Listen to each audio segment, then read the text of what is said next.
नमस्कार, आप देख रहे हैं न्यूज़ 18 का डिजिटल प्लेटफॉर्म और मैं हूं आपके साथ जागृति खंतवाल। नेपाल और चीन की सीमा से लगे इलाके में आई भीषण बाढ़ और मलबे ने भारी तबाही मचा दी है। तिब्बत में बुधवार को ग्लेशियर फटने के बाद चीन नेपाल सीमा क्षेत्र में हालात बेहद खराब हो गए।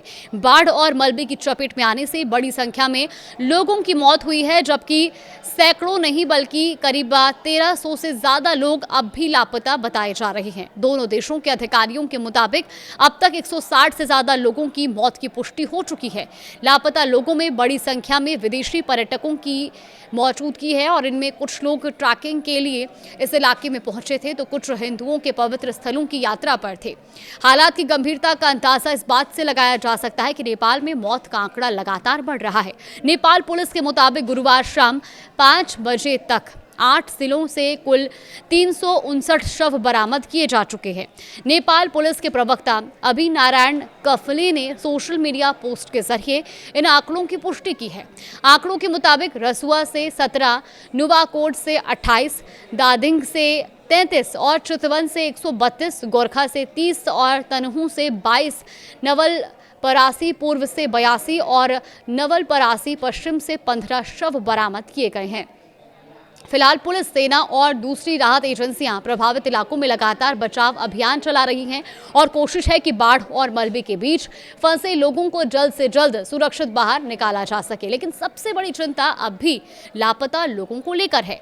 नेपाल पर्यटन बोर्ड ने गुरुवार को बताया कि 517 विदेशी पर्यटक अब भी लापता है। वहीं चीन के सरकारी मीडिया के मुताबिक तिब्बत के गिरोंग और काउंटी में कम से कम 3 लोगों की मौत हुई है, जबकि 558 लोग लापता बताए गए हैं। चीन के विदेश मंत्रालय ने यह भी बताया है कि नेपाल की ओर से करीब 100 चीनी नागरिकों के लापता होने की जानकारी सामने आई है।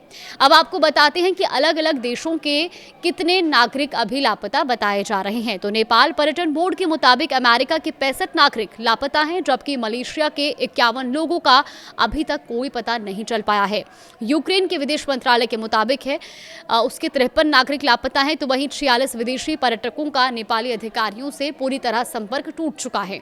इसके अलावा ऑस्ट्रेलिया के 65 और साथ ही ब्रिटेन के 33 और कनाडा के 25 नागरिक लापता बताए गए हैं। दक्षिण कोरिया और उत्तर कोरिया के अधिकारियों ने भी पुष्टि की है कि नेपाल में एक जल विद्युत परियोजना क्षेत्र में काम कर रही उनके 9 नागरिक लापता हैं। नेपाल पर्यटन बोर्ड के मुताबिक सिंगापुर के 8, जर्मनी के 8 और रूस के भी 8 पर्यटक अभी लापता हैं।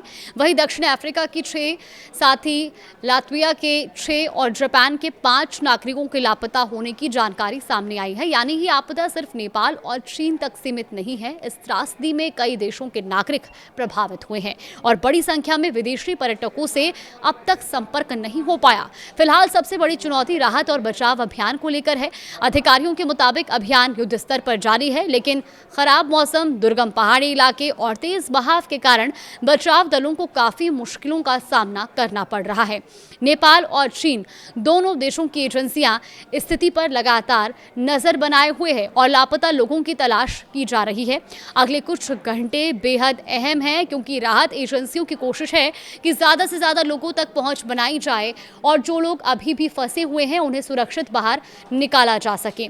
नेपाल में आई इस भीषण बाढ़ और मलबे के बाद अब सबसे बड़ा सवाल यही है कि लापता लोगों में कितने लोग सुरक्षित मिलते हैं और बचाव अभियान कितनी तेजी से आगे बढ़ता है।